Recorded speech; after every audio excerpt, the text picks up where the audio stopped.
Assalamualaikum warahmatullahi wabarakatuh dan salam sejahtera untuk kita semua. Ini adalah minggu keempat, pertemuan ketiga di pelajaran teknologi layanan jaringan berbasis luas di kelas 10 TKJ. Nah, semoga dengan video ini kalian bisa memahami lebih lanjut tentang fiber optik. Jangan lupa dicatat, kemudian berikan komentar Anda di kolom komentar di bawah seperti berikut. D. Komponen fiber optik. Jadi untuk memahami cara kerja fiber optik ini ya, penting bagi peserta didik siswa-siswi mengetahui beberapa komponennya. Jadi untuk lebih jelasnya bisa dilihat dari gambar berikut. Nih dia, saya besarkan. Mulai dari sinyal input elektrik sampai di sinyal output elektrik ya. Mulai dari masuk di sinyal input elektrik, di transistor, kemudian drive circuit, baru masuk ke sumber cahaya, selanjutnya masuk ke splice, serat optik, coupler. Kemudian dari coupler ini ada dua menuju dua. Yang pertama ke perangkat lain, kemudian satu lagi ke perangkat optical RX dan elektronik, kemudian optical TX. Bisa kalian lihat seperti gambar ini. Nah, baru masuk ke optical amplifier. Salah saya. Kemudian masuk ke detektor cahaya, lalu masuk ke prosesor. Sehingga menghasilkan sinyal output elektrik. Inilah dia komponen fiber optik atau sistem kerja dari fiber optik itu seperti ini. Jadi sistem kerja itu adalah salah satu bagaimana proses berjalannya mulai dari sinyal yang pertama masuk sampai sinyal pertama keluar. Jadi ada 4 komponen utama dalam sistem komunikasi fiber optik, diantaranya sebagai berikut. Yang pertama optical transmitter atau sumber cahaya. Nah, seperti saya bilang tadi, ada sumber cahaya, nanti akan dijelaskan di bawah. Nah, sumber cahaya itu apa? Jadi merupakan pemancar atau mengubah sinyal listrik menjadi optik. Mengubah sinyal listrik menjadi optik. Memiliki sumber cahaya dari light emitting diode atau LED. Ya, kepanjangan dari LED itu adalah light emitting diode atau laser atau vertical cavity surface emitting laser atau VCSEL.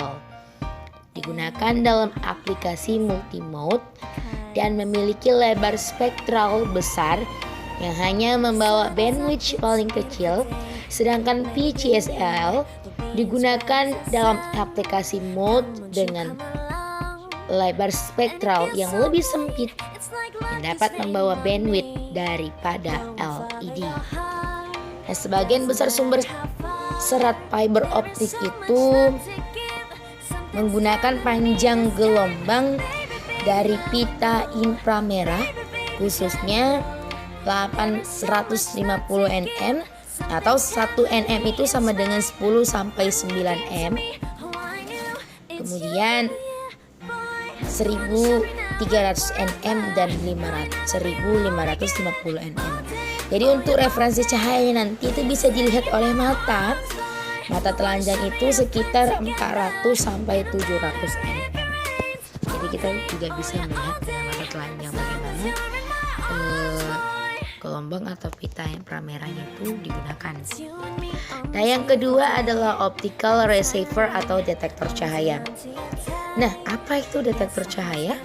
Merupakan pendeteksi cahaya yang keluar dari kabel fiber yang menggunakan fotodioda untuk mengubah sinyal optik menjadi listrik. Ya. Jadi detektor cahaya ini untuk mengubah sinyal optik menjadi listrik. Nah, jadi sebenarnya ada dua jenis fotodioda yang digunakan. Yang pertama itu namanya pin yang kedua itu namanya APD, tapi tidak saya cantumkan ya. Cuma kalau memori tulis dia tulis. Kalau pin itu kepanjangannya adalah positif intrinsic negatif. Yang APD itu ada kepanjangannya adalah avalanche photodioda. Nah, yang ketiga kabel fiber optik. Nah, kabel fiber optik adalah kabel yang mirip dengan kabel listrik. Ya, dia mirip dengan kabel listrik. Tetapi di dalamnya terdapat satu lebih serat optik yang digunakan untuk membawa cahaya. Nah, bedanya kabel listrik itu membawa listrik sementara kabel fiber optik membawa gelombang cahaya. Nah, gampang atau panjang kabel fiber optik adalah kabel yang dapat dilalui oleh sinar atau cahaya. Nah, sebenarnya elemen serat optik ini biasanya secara individual dilapisi dengan plastik dan dilindungi dengan tabung pelindung yang cocok untuk lingkungan di mana kabel yang akan digunakan, baik itu di dataran rendah maupun di dataran tinggi, baik itu jaraknya jauh maupun juga jaraknya dekat. Yang keempat adalah konektor.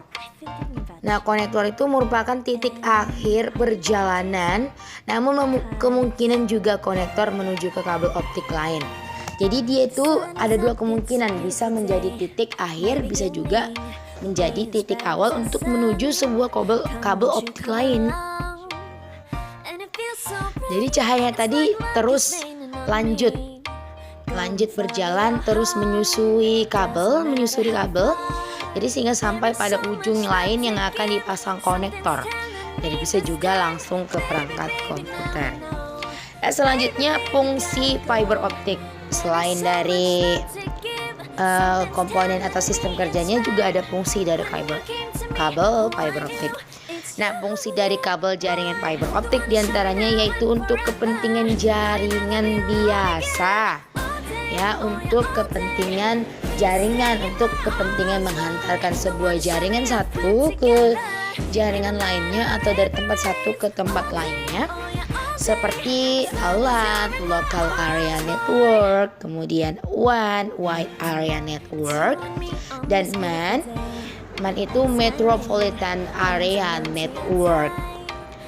Kemudian, namun biasanya kabel jaringan tuh lebih banyak ditemukan pada instalasi jaringan tingkat menengah ke atas, seperti perusahaan-perusahaan besar atau instansi yang menuntut adanya struktur jaringan dengan kemampuan yang benar-benar cepat. Jadi fiber optik ini sangat dibutuhkan oleh sebuah perusahaan, baik itu dari kalangan menengah sampai kalangan besar. Jadi memang digunakan untuk menghantarkan jaringan yang benar-benar cepat.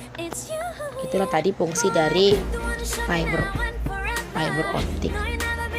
Nah, itu saja materi saya pada hari ini. Semoga apabila ada kesalahan pengucapan saya, baik dari tulisan maupun dari penyampaian, saya mengucapkan ribuan maaf dan sekian. Juga terima kasih. Saya akhiri. Assalamualaikum warahmatullahi wabarakatuh.